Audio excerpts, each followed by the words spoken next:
Check one, two.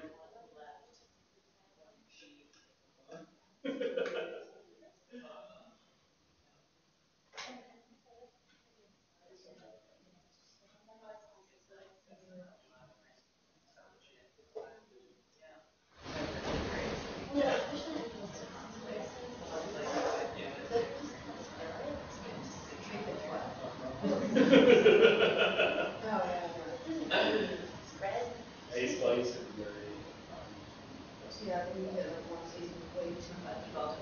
Hey. Nothing more than much Very easy. Oh yeah, just a pretty routine week. Great.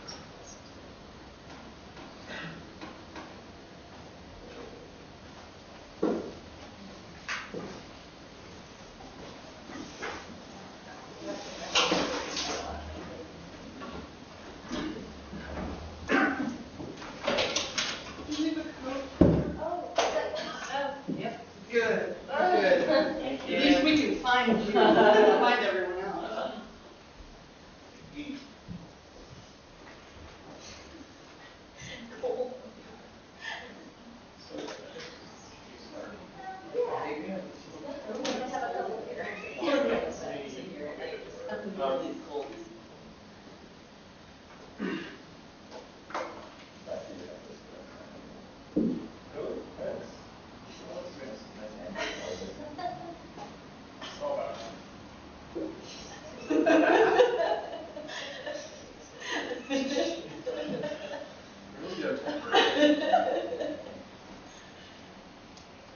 Okay, so let's start. Thank you for those of you who didn't have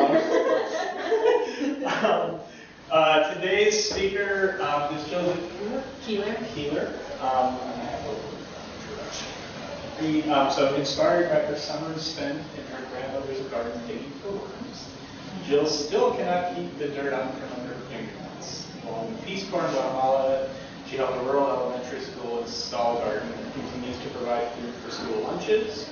Commitment to connecting children with their food source has been her passion ever since. Before becoming the executive director of Xanadu Farms, Jill was managing the Lens International Farmers Market, which is a program with Friends for Xanadu Farm for 2 seasons. In addition, Jill also directed the Sauvie Island Center, a Portland nonprofit organization teaching children about farms, the food they grow, and the landscape in which they exist.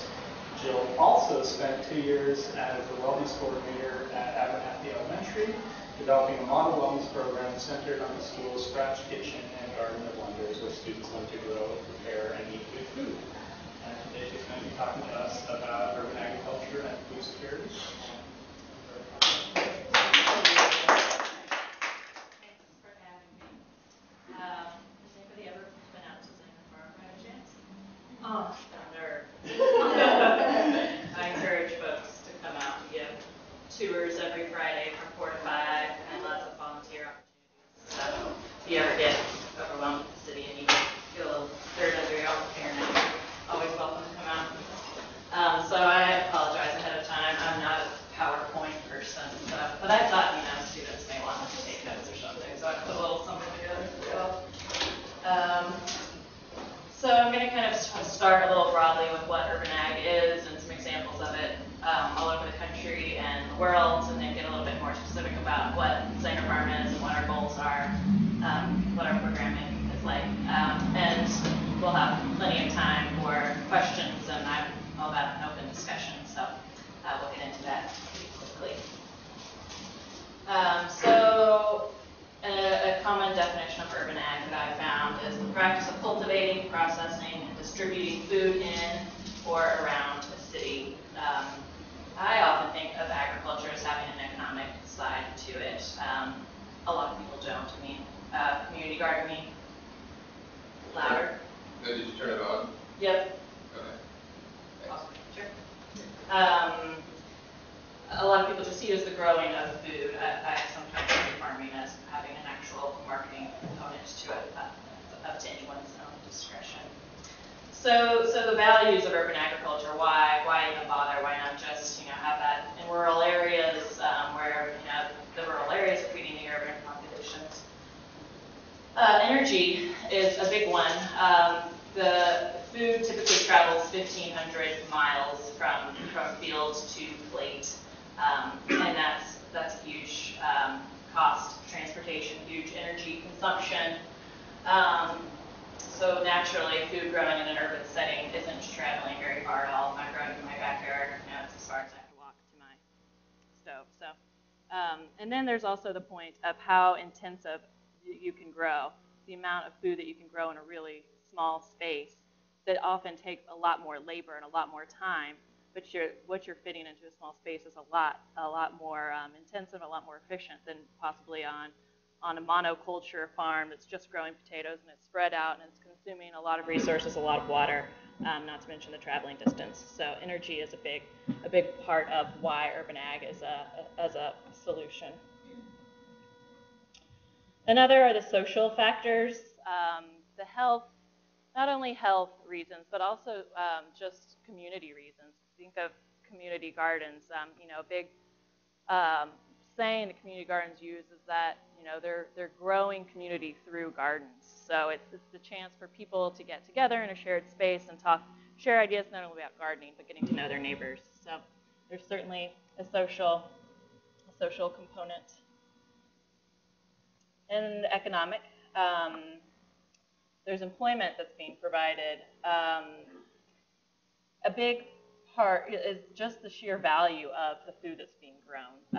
Seattle Pea Patch is a really nationally recognized community garden example, and the value that they've put on it is well over $1 million a year of how much food is being grown in an urban setting. And that's just through the Pea Patch program. That's not even taking into account the number of backyard gardens. And I actually just came from a meeting this morning. We're looking at, there's a group of about 40 of us that are looking at community gardens in Portland and how there's currently a 1,400 person waiting list for access to community gardening plots and how we can address that. And Portland itself is also looking at $1 million in the amount of food that's being generated through community gardening programs. So. Food security. What I've looked at is if someone is food insecure, a common definition is that they do not always know where their next meal is coming from. So there are lots of good examples of how to conduct a community food assessment, and I'll get into that in a little bit. But urban agriculture is obviously a great answer to food security because there are these things called food deserts, and they can be right in the middle of a city, where that means you may not have good bus transportation to a grocery store. A lot of your food may be coming from the convenience store that's down the street where you're getting highly processed foods. All that's available, very easily available, is alcohol and cigarettes, and that's becoming staples. So a food desert is where healthy food is not easily accessible, and there are examples of that even right here in Portland.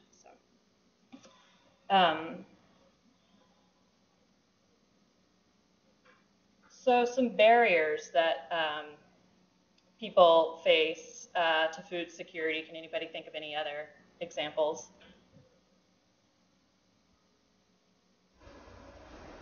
How about you folks in Eugene? Besides financial barriers? Sure. I know a story. Please tell. So I know a story about what happened in New Mexico during the snowstorms last year, right? Which is they had major snowstorms. Weather is a great example. Right, highways were shut down, and they found out the city of Albuquerque only had enough food to feed itself in less than a week, and the city of Silverton had something in the order of 24 to 48 hours. So that's a great example, and climate change, is certainly linked to that as well. So that's just one example. What if our food banks are they don't have enough food to distribute? Then what's our next backup? And if we're growing a bit of it ourselves, then we're just that much closer to being food secure. So some examples of urban agriculture that are commonly looked to. One is Havana, Cuba, where 90% of their fresh produce was coming from urban farms and gardens, and that was largely in response to a major fuel shortage. So in response, they didn't have a choice but to really start growing intensively right where they were located. Another example of that is here during World War II. So many resources were going to support the war efforts. We couldn't really bring in a lot of food, so the government encouraged people, show your support of the war by growing your own food. So in people's backyards, schools were growing all their own food. It was a real big effort in response to the war. So those are kind of examples of when in dire straits, then these are the way people are responding.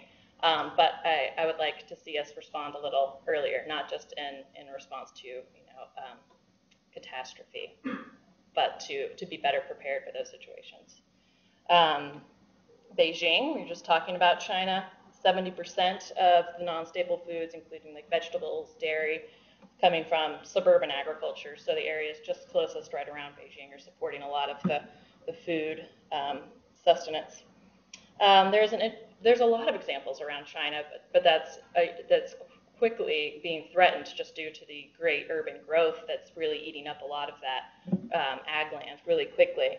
But an interesting example is, there's a lot of kind of permaculture is an example of kind of a really cyclical model. The mulberry example that's often pointed to is they use leaves from a mulberry tree, which then feed the silkworms, and then the silkworm waste is then feeding fish, and then the fish waste can then go back to fertilize the trees. So it's this really great whole system loop that also takes a lot of resources. It takes a lot of labor. So you may not see that, in that monoculture example that I'm giving, where you're just growing to meet the dollar. You're just growing your potato crop. This is an example of something that could be done in a little bit smaller of a space that may take a little bit more resources. It's going to be more intensive, but it's a bio-intensive example of what can be done in urban, suburban areas. A more local example is Milwaukee Growing Power.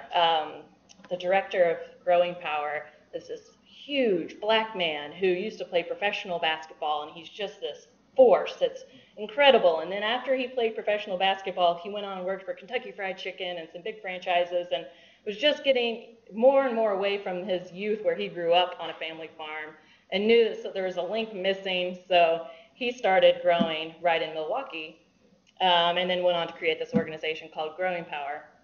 They're feeding a great number of citizens of Milwaukee, and they're only on a 2-acre area right in the city, and it's at least half of it is covered in greenhouses.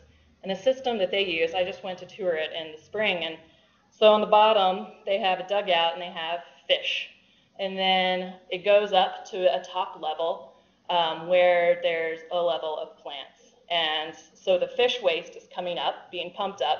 It's feeding the top layer of plants, and it goes down to another layer of plants, and then it goes back down.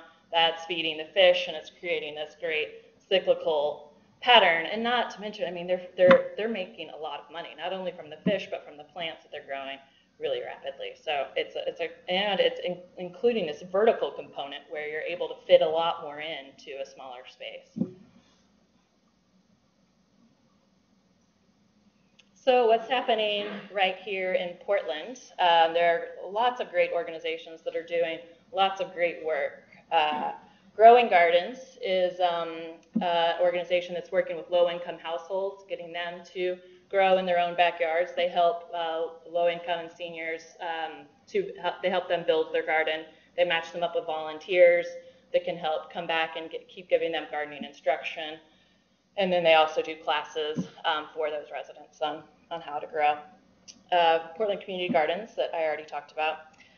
Janus Youth has an interesting project called Village Gardens. They're working with low-income youth to have a farm, and then the youth are then selling at the downtown farmers market. And they're also working with housing facilities to grow food and incorporate an educational component. Mercy Corps Northwest is a big partner of ours. We've created an immigrant farmer training program together, especially out in outer Southeast. There's quite a few immigrants, particularly from Eastern Europe, Southeast Asia, many Latino immigrants and working with them to find markets for their crops. Most of these people have an ag background, but they're not accustomed to growing in the Northwest or marketing in a capitalist system. So there's a lot of training that the Mercy Corps has put together and helping them with land acquisition as well. 47th Avenue Farm and Sunroot Gardens are both urban examples of urban agriculture where they're actually businesses that are selling their product. 47th Avenue Farm is a CSA operation. Does anybody know what a CSA is? Who wants to tell me what that at least stands for? Very good. So the idea of community-supported agriculture is that you're essentially buying a share of a farm. So at the beginning of the season, let's say you pay $500, and for the next 25 weeks, you're going to get your box of vegetables. So not only are you getting a fresh box of produce each week, but you're ensuring that that farm has, maybe their potatoes fail for that year, but they're not going to lose that profit. So you're giving them the money up front that then they can buy their seed with, they can pay their labor with, and so it's become a really great way for the small emerging farmer to develop a profitable business. So 47th Avenue is one of those local CSAs. Laura Masterson actually was farming the 2 acres that we have at Zenger for the past 8 years, in addition to another 10 acres over in Lake Oswego. And we're slowly taking over the plots ourselves at Zenger, and Laura's bought her own property outside of town, but she's an example of, and she has an incredible waiting list. I mean, everybody wants to be a part of these CSAs. They all have waiting lists. There's hardly any marketing that has to go into it, at least in this town. So Sunroot Gardens is a particularly interesting example.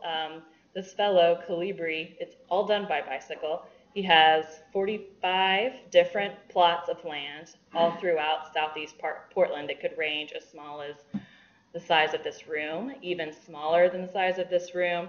And it's just a few of them who are growing vegetables. If someone calls up, hey, you can use my backyard, he'll use it. And so he's got his own little business running that way that is growing food on very, very small plots of land. How he's making that work, I have no idea. So there's, not to mention the thousands of backyard gardens that are all over town and just growing by the day, and the number of backyard chickens. People have goats in their backyards now. It's really spreading.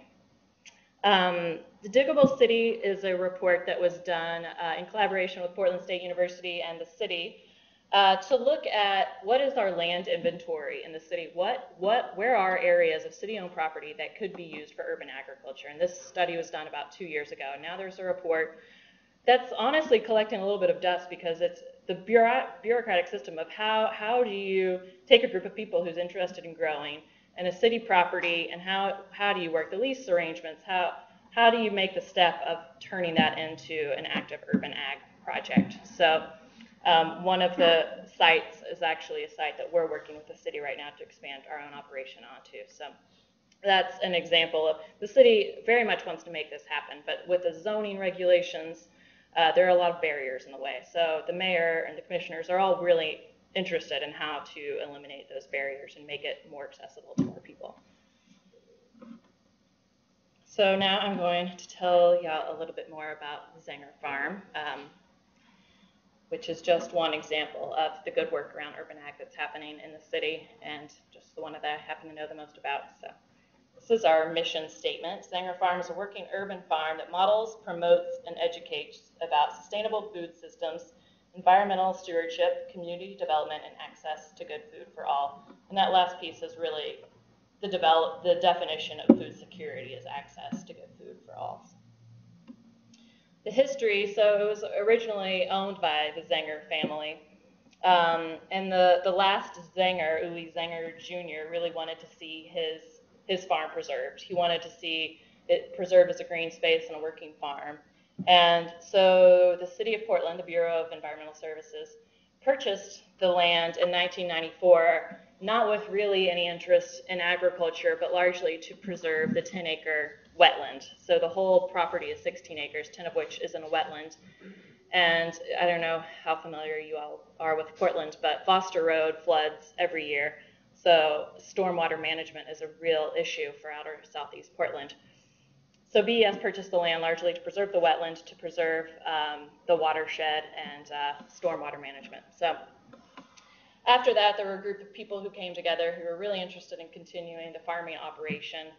They started farming, and slowly like, hey, why don't we bring kids out here? So school groups started coming out, and then they're like, this could really become a nonprofit organization. So in '99, Friends of Zenger Farm was established as a nonprofit. We just 2 years ago finished the renovation of the farmhouse where the Zenger family lived, and it's considered a net zero facility, which means our solar panels generate all our electricity needs. In the summer, when we generate too much, it's going back into the grid, and we're getting a credit from the city, and then vice versa when we're paying when we're not using as much.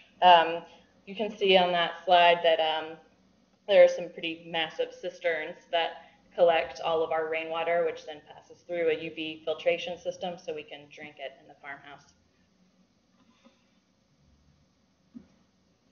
So the original program through Zenger was youth education. It started with just a handful of kids who were coming out each year, now over 3,000 students ranging from kindergarten all the way through college, graduate level. Older seniors are coming out, and we provide different programming, whether it's soil conservation programs, wetland conservation programs, the basic tour, more about sustainable farming focused, so a lot of different program options. We also run a summer camp in the summer, and that's mostly for younger kids. And our latest program is a Farmer in the Classroom program, so that during the nasty winter months, the kids aren't coming out and we're going to the classrooms. Another project of ours that we kicked off about 4 years ago is the Lents International Farmers Market, which I actually think is the biggest example of food security. In 2004, Zenger, along with the food bank and the local food policy council, got together to conduct a food assessment that I mentioned before as a way of measuring an area's food security. And what they found was that 24% of the Lents neighborhood residents identified themselves as food insecure, meaning that they were not sure where their next meal was coming from. So just a little bit about the Lents neighborhood. It was a pretty thriving urban town center 30 years ago.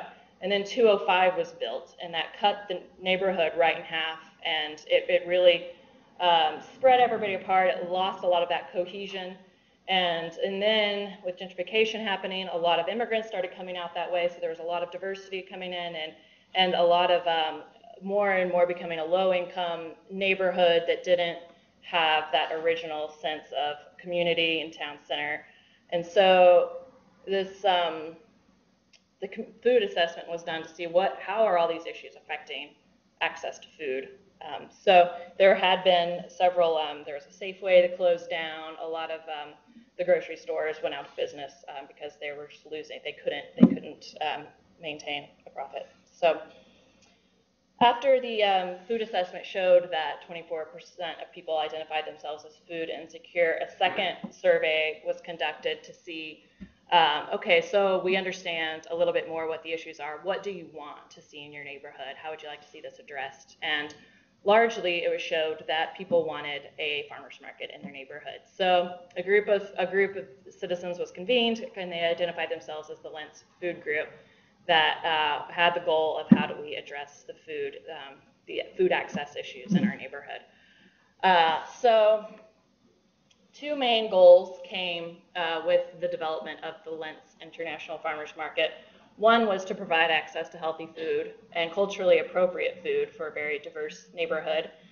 And the other was to provide a place for immigrant farmers to sell. A lot of times, immigrant farmers and also new and emerging farmers who are just getting their business going can't access some of the bigger markets like downtown who already have a waiting list. And this provides them with a little bit of a stepping stone. Maybe at the Lents Market you're not going to make as much money, but you're going to be able to develop your business, you're going to be able to learn what it takes to sell, what it takes to market your product. So at least 50% of our vendors speak English as a second language. Some of the ways we've tried to meet the needs of the neighbors through the market is through a food stamp match program. So we accept food stamps at the market, and if you run your food stamp card and put $5 on it, we're going to give you $10 in tokens to then spend with the different vendors at the market. And this was supported through New Seasons Market. So, and now we started that last year, and since then there are 5 other markets who are also using that same system of matching. So I see our market as a little bit of a place to try out new ideas of how to meet the food needs of low-income populations, which aren't only in Lentz, of course. They have even, in areas that are more affluent, there's still pockets of low-income neighbors. So this kind of program can really benefit people all over Portland. We also do cooking demonstrations, so people can have an idea of what to do with the fresh produce they're buying. We also implemented a free transportation program this year, picking up residents from 4 low-income housing facilities. So not only do we do youth education, but we've also incorporated adult education just in the past couple of years. So adult workshops ranging anywhere from backyard chicken keeping to cheese making to preserving, cooking on a budget, worm composting. So there's a wide range of different topics you can come learn about at the farm. And then, as I mentioned before, public tours are given every Friday from 4 to 5. And there's always Saturday work parties as well, once a month. So lots of opportunities for people to get involved. We have over 400 volunteers that help out here, which helps ease the burden on our farmer. So as we look into the future, there are some programs that we're looking to expand with. Portland Youth Builders is a high school out in the neighborhood. Well, it's a school for students who have dropped out of high school to come back and either get their diploma or their GED. And at the same time, they're getting training in either construction or computer engineering. And so we have done a program with them the past couple of years. The school has no school lunch program, and they're coming hungry, and maybe they're getting a quick snack from the convenience store, and then they're going out to these construction sites with nothing in their belly. So not only is it not nutritious, but it's also dangerous. So different ideas that we came up with. We had them volunteering at the market, and in exchange we would give them $100 of tokens to spend at the market, and they would go back to school, and we had a chef meet them the next Monday to teach them how to make a meal with what they had bought at the market and then whatever produce students got to go home with. So we expanded it this year to keep that component, but also having students work on the farm 3 days a week, so they were getting the full experience all the way from planting and tending to harvesting to selling to eating. So we're hoping to expand that project because it's not only giving them these life lessons, but it's also giving them employment. So they were paid through stimulus money to work on the farm, and so we're really trying to expand that program. And we're also looking to expand onto an additional 4 acres of property, which was one of those sites that was noted in the Diggable Cities project as vacant 4 acres that we're looking to include a community garden space that will be run by Portland Community Gardens, and then to also incorporate a low-income CSA. So a difficulty with the CSA model is this paying up front. So maybe you have to pay between $500 and $800. Well, a lot of people, of course, can't do that. So we're looking at a model where you can just pay weekly, and you can also use your food stamps to pay for your CSA box. So that's hopefully developing in the next few years. And that is all I have. So opening it up for questions and discussion. Having, you mentioned the fish and the whole cyclical thing. When you talk about biointensive gardening, I think about my own gardens and how sometimes you use resources from outside in order to make that biointensity happen. Mm-hmm. And how much do you see sort of a leaching of outside resources to make this really intensive? Right, that's a good question.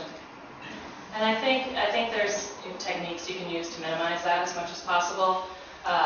We have chickens at Zenger. And it's all a volunteer-run project. So, if you have the Monday morning shift, you come, you let the chickens out at 6 in the morning, and you feed water them. And so you also go home with a dozen eggs, but the eggs are almost a byproduct to us. The main reason we have chickens is for the fertilization, so we're not having to bring in a bunch of these outside soil limits that a huge amount of our fertilization is coming from chicken manure.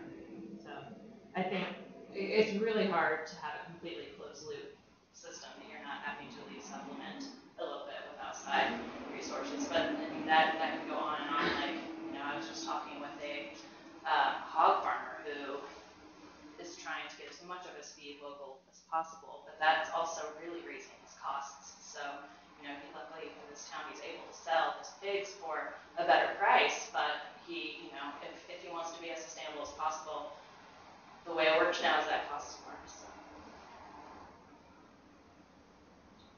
Curious about the challenges that you have being an urban farm. Is there, I'm curious about what are kind of some of the primary challenges that you have that are especially because you're situated in urban. Water is a big challenge. We're on city water, so what costs rural farmers a fraction of the price? We're spending over $3,000 just in water use. So that we're also in a better place to incorporate more conservation efforts because we're a nonprofit. We have great partnerships with the city, so we can use some of those tools. But that's a big one that first comes to my mind. A lot of urban farmers have trouble with their neighbors who, want to see really nice, clean sidewalks and don't really necessarily want a big composter driving past their window at 6 in the morning. So that we've been really fortunate to have great relationships with our neighbors, but I've heard some pretty tough stories about other urban dwellers who just don't get it.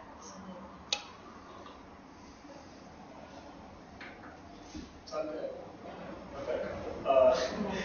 One thing that I'm sort of curious about, and this is maybe not such an issue for you guys, but the question of sort of expertise.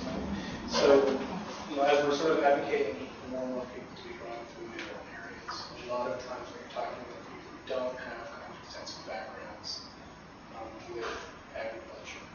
And so there's this question of like, where does that expertise come from? So you mentioned you guys are doing some kind of outreach and training program. Do you give a feel for sort of what the major challenges are in the area, how they can be addressed, and do you think the programs are sort of sufficient, or is it a larger scale effort, or what's the thinking in that space? I don't know what the demand is. I know our classes fill. I know growing gardens classes fill. But I know that there are plenty of people who want to get involved and still don't know what it means. So I'm not sure. And I don't think that there's anything wrong with just giving it a whirl and seeing what happens usually. Usually first year of gardening is a lot more successful than year 3 and 4 when the pests find you and you have other issues to deal with. But I think there are a lot of great resources out there for people. If people really do want to get involved, there's so many resources, especially in Portland, for people to learn how to grow. What do you think? Well, one of the things I'm curious about, so there is a sort of model of agricultural extension, which is you've got, it's mostly in rural areas, whenever there's sort of government agent or somebody kind of travels around farming promoting best practices and able to look at what's happening in that particular farm and make some recommendations and such. And I'm wondering what would a sort of urban agricultural extension program look like? There actually is one. Ag Extension is doing an organic gardening training course. It's expensive though, so if you can afford a $600 price tag for a pretty intensive every Saturday for 8 weeks in class, then you're looking for other alternatives. But it is interesting to see extension coming into the urban settings too, which I don't think happened before the last several years.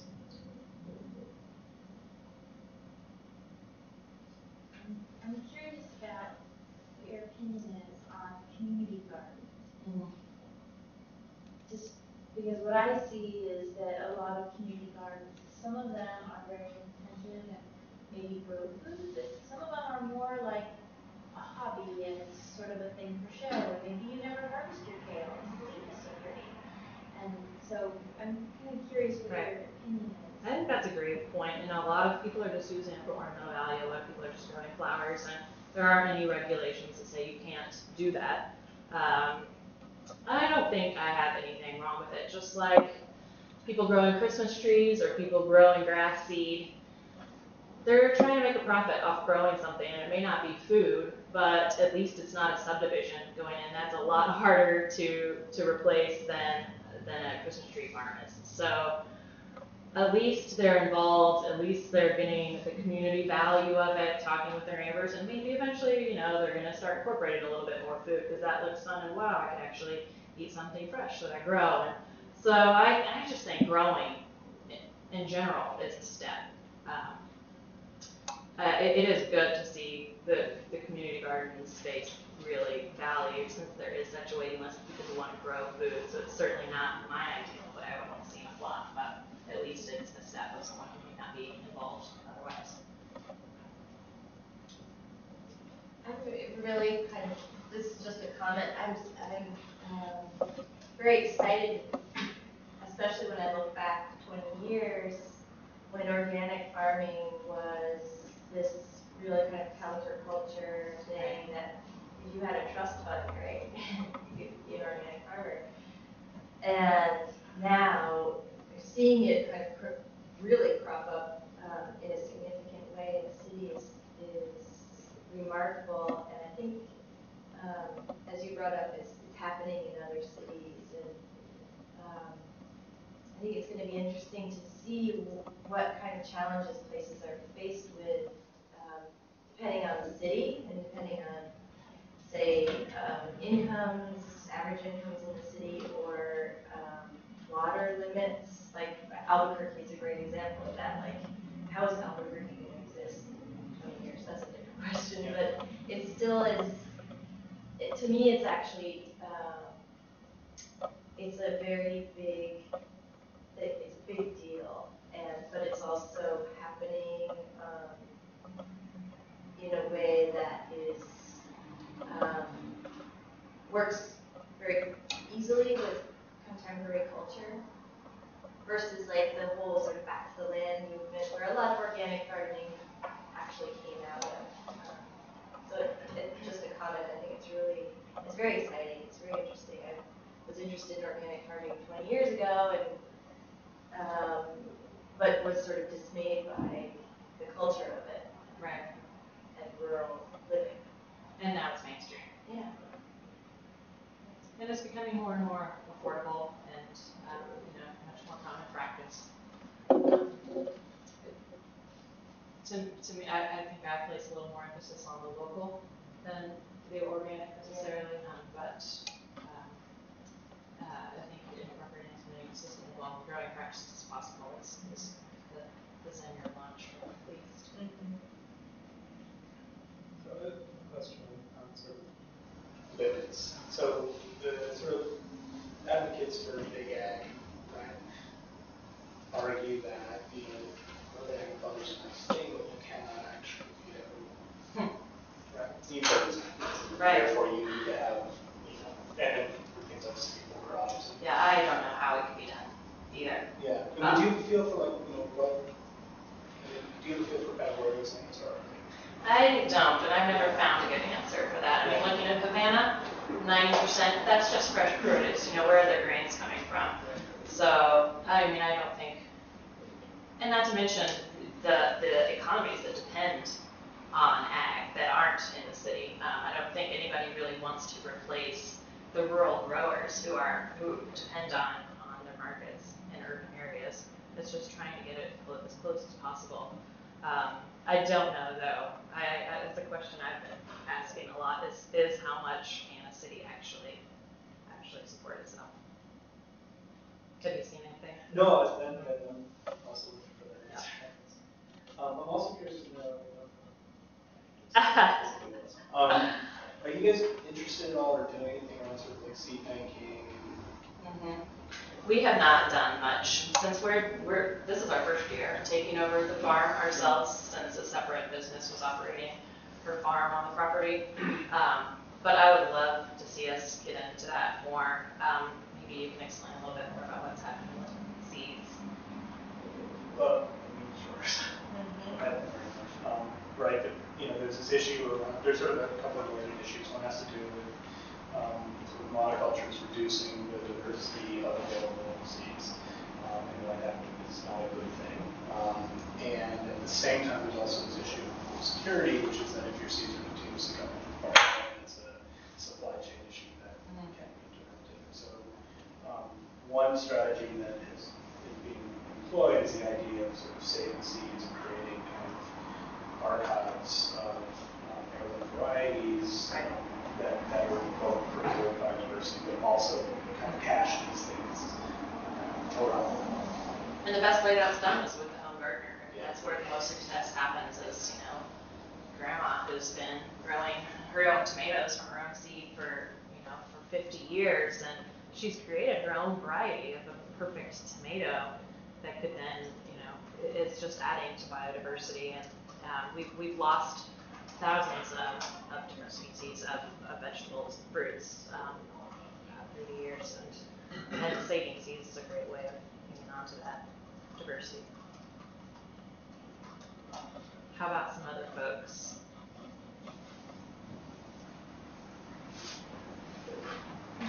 I got a question. I thought the story about the guy from Sun Garden was really interesting. I've heard that happen before in another city, and because it enables people to get more involved with community gardening right in their backyard if they don't want to go to a community garden. But I was wondering what his relationship is with the people that he's working with. Do they help with the garden? Does he pay them rent, or do they share crops, or how does that happen? You may know more, but from what I understand, he does not pay. That, and people are, there's a range of how involved they are. They can be like, I'm not using this, take it, I don't want anything to do with it. I just don't have to mow the grass over here. So that's my understanding of the people involved, just good and bad. So, do you want to say more about that? Yeah, so that's right. So there's a sort of range there. So he does have a CSA, and so some people who are giving him land are getting a share in the CSA, so they get produce in exchange. Other people are exactly what you described, where it's like they don't want to deal with the owner, and so they're happy to have him do it. There's some set of people who just think what he's doing is really cool, they want to kind of support it and do it at that level. Right. And a problem with that model is that at any point the landowner could be like, yeah, we're done. You've invested all this time and energy into this property. You've put a lot of money developing the soil, and we're not into it anymore. So that's a problem we run into a lot, is people saying, hey, we're a landowner and we're not going to develop this site for probably another 5 years. Do you guys want to grow some gardens that'll make us look great because it'll look like something's going on our vacant property? Like, no, 5 years is not enough for us to invest a lot of time and resources. So on our property, we have a 50-year free lease with the city, which is pretty unheard of. And we're just going to extend that lease onto this additional 4 acres that we're looking at. So that in turn makes it worth us to go through a $500,000 capital campaign to renovate the farmhouse, because that's a place where we're going to be for 50 years. So whereas I really admire what Calibri's doing, it seems so overwhelming and logistically. However, do you run the CSA with 45 different plots? How do you get all that into one place to distribute? It's so impressive and so overwhelming to me. Good question. Anybody else? Does anybody have a garden of their own? That's okay. Yeah, that guy in Eugene, Litton, has one. Oh yeah, somebody raised their hand. I'm curious to know what you think about the model of CSAs actually teaming up with farms outside, like in California, for example, so that people who belong to a CSA in Oregon actually get produce from California at different times of the year, so that they're constantly getting a variety of vegetables. It seems like it's actually increased the number of people interested in the CSA. There are so many cool things going on. I think that's great. There are people adding eggs to CSA shares now. There's meat CSAs that are going on. If you buy meat from the store or in a restaurant, it has to go through a USDA facility, which has all kinds of restraints on the farmer. It's a big cost. But if you buy the animal right from the farmer, they can go through a state licensed facility, which is going to reduce the cost. It's going to make it more local. They have a little bit more freedom on how they raise that animal. And it's just forming that closer relationship with the farmer and the rancher. So, but we want, nice citrus fruit too from California, and that's not terribly far away. So I think supplementing through CSA, partnering on CSAs. I know a group of women in Southern Oregon. There's about 5 different farms involved in their joint CSA. So one woman has better sun exposure, so she grows all the heat-loving crops. She grows the tomatoes and eggplant, and then other people, depending on their soil quality, grow different things so that they can also do that sell together. So I think whatever it takes to make farms profitable. I have the joke with my family that I'm looking for the kind of work that takes the most amount of labor, the least amount of pay. So I think I finally found it in agriculture. So, but I think that's a goal of a lot of us in this movement is trying to make it so that farmers are profiting, that they don't have to go major size ag business, that they can do it small family size and still be successful. How about you guys? What's your questions? Is there like an accepted ratio of X amount of land produces enough produce for X number of people? That's a good question. I feel like I have heard that before, maybe through like the square foot gardening concept. I know with CSA shares, you're looking at per acre about 20 to 25 shares, and a share is typically the size that feeds a family, and that's just produce, so that's not including grain. I have heard, I feel like about half an acre a family for all food needs. Four average size family. But that, don't quote me on that. And that may be with a vegetarian diet too, so. Good question. I thought Jill had something. Anybody? Oh gosh, Eugene, they're leaving. Yeah. Something to do with the class. Oh, okay. A few more minutes. Anybody have any more questions? Or just something you want to say? Is anybody new to Portland? Cool. Have y'all seen a lot of ag happening around town? Cool. It's a good city to be in for agriculture for sure. A lot of other things too. About food preservation for non-seasonal, in my own garden, I had ripped up my entire backyard, the entire thing, and put in a garden, and I put in this huge garden, and I got this big freezer, and I was going to preserve and do all this stuff. And it ended up not happening because in the middle of the summer, I got injured and I couldn't harvest my garden. It was tragic. And I'm just curious, my idea was that, I'm going to make all my produce for the year, and then when things aren't in season, I'll have frozen stuff. It'd be great. And I don't know, but the practical application was not as smooth as my dream. Sure, and I think that comes back a little bit to your question of training and, just throwing people into this without really knowing what they're getting into. Can be really hard. And we do live in a climate where you can grow year-round. This is a great climate for agriculture. It's a little challenging because we don't get those hard freezes that'll kill the pests. But very easy to grow a lot of stuff year-round, even with you don't even need covers, but just some simple hoop houses can really extend the season too.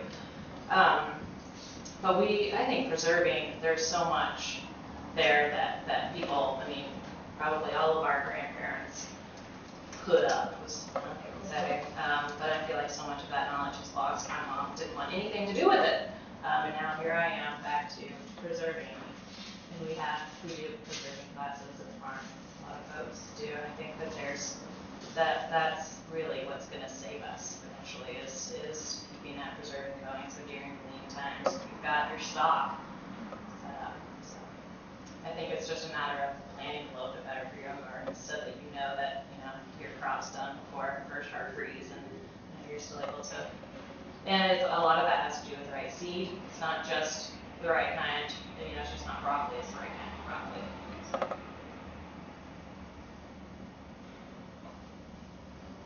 Great. So, Yeah, I have one more question. I was wondering about the organization of your community gardens, because for my hometown, it's more kind of like a grassroots effort where they're sort of haphazardly put together, and each garden has its own personality, which is really cool. But it sounds like in Portland here, you've got kind of a central organization of Portland Urban Gardens. Right. And I'm wondering what you think the advantages are of having. That's a great question, and that is actually one of the city commissioners has pulled all these people together to talk about that, because currently Portland Community Gardens is under Portland Parks, so it's a part of the city bureau.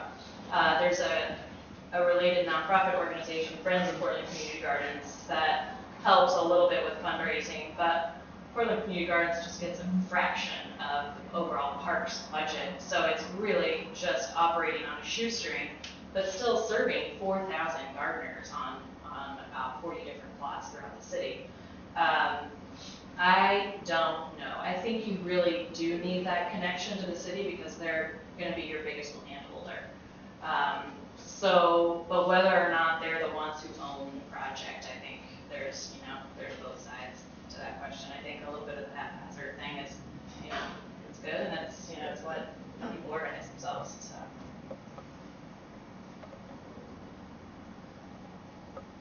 great. Thank you for coming again. Thank you.